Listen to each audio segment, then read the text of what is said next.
6 महीने में अल्पसंख्यक समाज को यह हाजी अराफात शेख ने 32 करोड़ से ज़्यादा उनको मदद देने का, सरकारी मदद देने का काम किया। जब 3 तलाक का कानून आया कि अब किसी ने भी डायरेक्ट तलाक दे दिया तो 3 साल की जेल हो गई, जैसे जेल का नाम हुआ है वो तलाक का परिणाम खत्म हो गया, डर आ गया और हमारी बच्चियों की ज़िंदगी बची। तो हर माँ अपने घर से मुसलमान माँ, मुसलमान बेटी, मुसलमान बच्ची दुआ दे रही है और कह रही है धन्यवाद मोदी जी।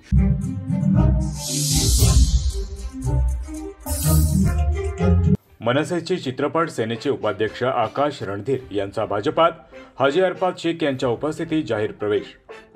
भाजपा नेते माजी अध्यक्ष, महाराष्ट्र राज्य अल्पसंख्याक आयोग राष्ट्रीय अध्यक्ष, नवभारतीय शिववाहतूक संघटना हाजी अरफात शेख यांच्या मार्गदर्शनाखाली आकाश रणधीर यांचा पक्षप्रवेश झाला।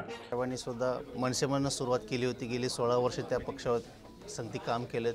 तुमची सुद्धा सुरुवात इथे झाली होती, आज तुमच्या संगती काम करतायत, काय सांगा? बिल्कुल, मेरे साथ कंधे से कंधा मिलाकर मनसे में इन्होंने काम किया, बहुत अच्छा काम किया। और उस पट्टे के अंदर गोरेगांव से लेकर मलाड, मालोनी, उस पट्टे के अंदर इनका एक अच्छी तरीके से काम, रिक्शा वालों को न्याय देना, टैक्सी वालों को न्याय देना, ट्रक वालों को न्याय देना। वहाँ पे जोमेटो उस टाइम पे बहुत सारी चीज़ें चलती थी, बाहर से लोग आके काम करते थे और स्थानिक लोगों को काम नहीं मिलता था, उसके ऊपर इन्होंने, आकाश ने काफ़ी अच्छा काम किया था, मेरे साथ था। लेकिन बोलते ना सांप सीढ़ी का गेम है, फिर घूम फिर कर चक्री करके वापस मेरे पास आए। पक्ष कोई भी हो, काम करने की इच्छा होनी चाहिए, लोगों की सेवा करनी चाहिए। भारतीय जनता पार्टी एक परिवार है और परिवार में आके जब मैं खुद काम कर रहा हूँ, जब मैंने शुरुआत की थी 1300 मेंबर थे, आज 7.5 लाख मेंबर है। मैंने महाराष्ट्र के अंदर लोगों का विश्वास जीता उनका काम से, और काम करके आज लाखों लोगों की संख्या एक पार्टी के साथ खड़ी करने का काम किया। हमारा भी कोशिश ये रहना चाहिए कि आज ये काम कर रहे जो संगठन में आगे, इनको मौका देना चाहिए। आज इन्होंने खुद आके कहा, मैं हमारे दोस्त श्री, इन्होंने कहा कि दोनों भी, मैं घाटकोपर से संभालना चाहता हूँ, इन्होंने कहा मैं मलाड और ये पूरा पट्टा मैं देखना चाहता हूँ। तो इन्होंने आके खुद सामने से कहा और काफ़ी रिक्शा वाले बड़े पैमाने पर आज इनके साथ जुड़े। उन्होंने टैक्सी वाले के कुछ ऐसे मुद्दे रखे, मैं जो ट्रांसपोर्ट मिनिस्टर से बात करके, ट्रांसपोर्ट कमिश्नर से बात करके, उस इलाके के अंदर जो स्टैंड लीगल नहीं हो रहे उसको लीगल कराने का सबसे पहला मैं वादा करता हूँ। वहाँ पे नागरिकों को शेयरिंग चाहिए था, स्टैंड चाहिए था, वो उसके ऊपर हम बिल्कुल ध्यान देंगे, ताकि स्थानिक नागरिकों को बहुत तकलीफ होती, फिर बोट आती है तो वहाँ ट्रैफिक बहुत बढ़ जाता है। तो ट्रैफिक के मुद्दे के ऊपर इन्होंने बात की, तो मैं ट्रैफिक अधिकारी से बात करके उस मुद्दे के ऊपर बिल्कुल बात करके वहाँ पर स्थानिक लोगों को हम न्याय देने का काम करेंगे। रास्ते में खड्डे बहुत हो गए, कुछ रोड आज तक बने नहीं, डिवाइडर टूटे हुए, जिसके वजह से बच्चों को स्कूल जाने के लिए बड़ी दिक्कत हुई। सारे मुद्दे मेरे पास, ऐसे कई मुद्दे मेरे पास आकाश ने रखे, वो सारे मुद्दे के ऊपर ये हाजी अराफात शेख पूरी तरीके से काम करेगा। हाजी अराफात शेख और पूरी पार्टी, आशीष शेलार जी इस पर प्रमुख सलाहकार है, वाहतूक संगठन पे आशीष शेलार जी, मैं, मेरी पूरी पार्टी इनके साथ रहेंगे। पार्टी के सभी पदाधिकारी, लगभग कई पदाधिकारी जो बेसिक के पदाधिकारी इनके साथ आए, ये अपने आप में एक बड़ी बात है। मुझे यकीन है उस विभाग के अंदर रिक्शा चालक, टैक्सी चालक और स्थानिक नागरिकों को न्याय देने के लिए सक्षम चेहरा हमारे साथ में जुड़ा है। ती पण जबाबदारी तुमच्यावरती आहे। लॉकडाऊनच्या नंतर अल्पसंख्याकमधले अनेक विद्यार्थी शिक्षणापासून वंचित होत चालले आहेत, तर त्यावरती कशा पद्धतीने तुमचं काम चालू आहे? येणाऱ्या काळामध्ये असे जे काही विद्यार्थी आहेत शिक्षणापासून वंचित आहेत, त्यांना परत शिक्षणाकडे कशा पद्धतीने घेऊन याल? नहीं, बिल्कुल, मैं अल्पसंख्यक आयोग की जब मुझे जिम्मेदारी बनी तो मैंने महाराष्ट्र के हमारे मुख्यमंत्री देवेंद्र जी से मैंने बात किया, विनोद तावड़े जी उस टाइम पे अल्पसंख्यक मंत्री थे, उनसे बात करके, आशीष शेलार जी से बात करके मैंने एक मुहिम शुरू की। आयोग आपल्या दारी, मंत्री के पास लोग जाते, मंत्री तुम्हारे दरवाजे पे आएगा। और ये हाजी अराफात शेख 36 जिले महाराष्ट्र के अल्पसंख्यक समाज के लिए निकल पड़ा।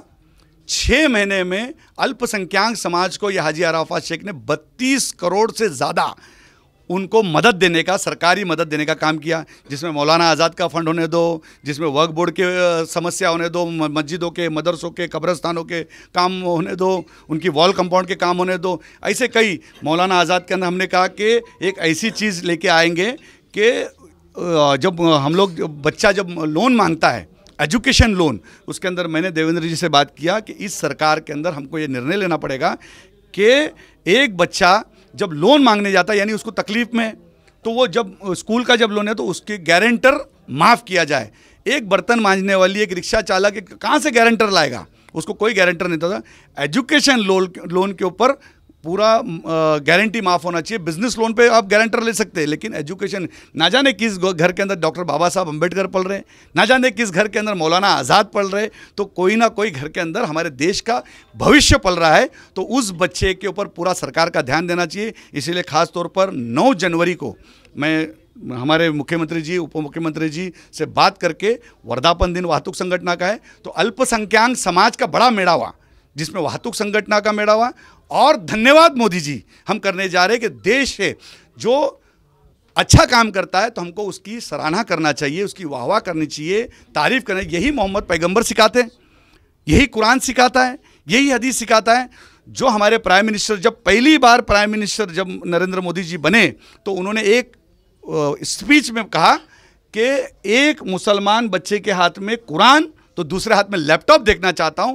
उसी तरीके से जैसे उन्होंने बोला और करके दिखाया, 2.5 लाख का मदरसा फंड पूरे देश में उन्होंने शुरू कर दिया। ये अपने आप में एक बड़ी बात है। इसलिए धन्यवाद मोदी जी। देश का आलिम, मौलाना और मुस्लिम बच्चा धन्यवाद मोदी जी करेगा। फिर हमने दूसरा देखा कि 3 तलाक का जब मुद्दा आया, तो 3 तलाक के अंदर लाखों बेटियों के तलाक हो रहे थे। गुस्सा हो रहा है, झगड़ा हो रहा है, सास का झगड़ा, बहू का झगड़ा, उसका झगड़ा, उसके अंदर बच्ची सफ़र कर रही थी और डायरेक्ट लड़का आता और तलाक तलाक करके 3 तलाक दे रहा था। जब 3 तलाक का कानून आया कि अब किसी ने भी डायरेक्ट तलाक दे दिया तो 3 साल की जेल हो गई। जैसे जेल का नाम हुआ है, वो तलाक का परिणाम खत्म हो गया, डर आ गया और हमारी बच्चियों की ज़िंदगी बची। तो हर माँ अपने घर से, मुसलमान माँ, मुसलमान बेटी, मुसलमान बच्ची दुआ दे रही है और कह रही है धन्यवाद मोदी जी। त्यांच्या मदतीनुसार मी भारतीय जनता पार्टीमध्ये आज प्रवेश केलेला आहे आणि खूप आनंद होतोय की माझे मोठे भाऊ आणि मला नेहमीच सांगायचे की खरोखर तू काहीतरी बन, तू काहीतरी कर, ही माझी इच्छा आहे। भले तू दुसऱ्या पक्षाकडे असला तरी मला काही प्रॉब्लेम नाही, पण मला असं वाटतं की माझा मित्र, माझा भाऊ आकाश यांनी काहीतरी करून दाखवावं। आणि खरोखर मला आज अल्लाह ताला ने मुझे आज वो तौहीन माझा ये है कि मैं आज भाई के साथ वापस जुड़ गया हूँ, मोदी जी साहब के साथ वापस जुड़ गया हूँ और मेरे से जितने अच्छे काम होंगे मैं वहाँ करने की कोशिश करूँगा। आता आपण हाजी अराफातचा धन्यवाद करू, क्योंकि त्यांनीच आपल्याला हे चांगला एक माणूस दिलेला आहे खरं म्हणजे, आणि त्यांचा मी खरोखर धन्यवाद करतो आहे की आकाश रणधीर हे आपल्या पार्टीमध्ये जुळून आले आणि त्यांचं कामसुद्धा चांगलं आहे।